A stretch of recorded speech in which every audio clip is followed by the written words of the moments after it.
सिंह भुवनेश्वर अन्यतम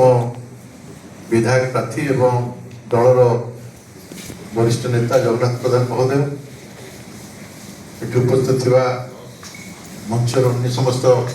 मोर Pradeep Routray organising secretary city club मोर भानु भाई ये उपस्थित अच्छा समस्त पत्रकार बंधु समस्त अधिकारी विभिन्न अनुष्ठान आसवा समस्त भाई माने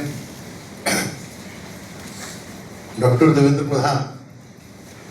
एक ना नुहे से अनुष्ठान आप समस्ते जानते संघर्ष करी एक अख्यात पल्ली जन्म नहीं ओडिशा राजनीति एक चर्चित चेहरा हिसाब से परिगणित एवं शिक्षा रे से जड़े एमबीबीएस डॉक्टर थिले डाक्तरी पास कला परे एक राष्ट्रवादी संगठन भारतीय जनता पार्टी जोग दियंती परवर्ती समय चाषी मान नेतृत्व नहीं देवगढ़ लोकसभा आसन रु सांसद जीतती 13तम लोकसभा रे वरिष्ठ मंत्री हिसाब से दायित्व नियंती 2000-2003 सड़क परिवहन और कृषि मंत्रालय दायित्व संभालती आम ओडिशावासी खुशी एवं भल पाऊ कि सी होती ओडिशा जनक ओडिशार राजरास्तार जनक ताको समय ओडिशा रे व्यापक राजरास्ता निर्माण हो पारथिला सेतिरु एठी जो राजरास्ता की तैयारी हेतिला सिक्सलेन हेतिला से भुवनेश्वर पुरी पर्यंत ये रास्ता को ताकरी समय से निर्मित करथिले एवं सेही भली कनकतरु चंडीखोल पर्यंत एक बड़ राजरास्ता को से नहीं ओडिशार विभिन्न जिले में जातीय राजपथर उन्नति होता समय होता से दलमत निर्विशेष विधानसभा एक धन्यवाद प्रस्ताव आगत होता जहाँ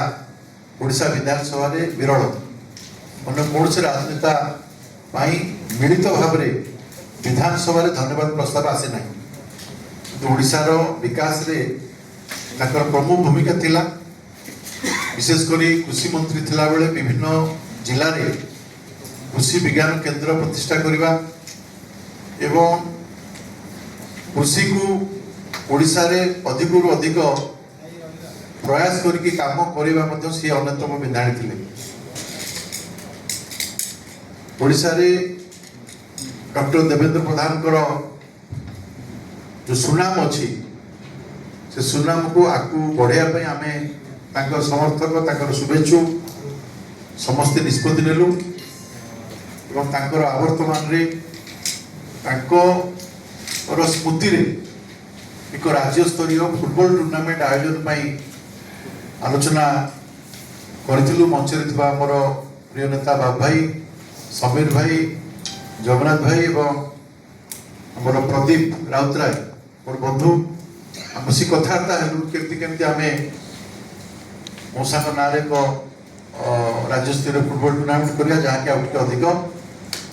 आम स्मृति को मन पकेवा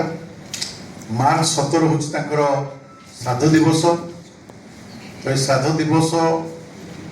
आरंभ करके आपणकर जहाँ स्थिर निष्पत्ति हम डेट से अनुसार फुटबॉल टूर्नामेंट आयोजन कर city club doctor Devendra Pradhan memorial foundation trust Odisha Odisha Olympic association और अन्य क्लब ये समस्त दायित्व नहीं मिलित भाव में आयोजन करने निष्पत्ति नहीं 15 मार्च रु 23 मार्च एक तारीख स्थिर होती बाकी विषय आमर ऑर्गेनाइजिंग सेक्रेटरी अन्य ब्रीफिंग करेंगे କେବଳ ଏତିକି କହିବି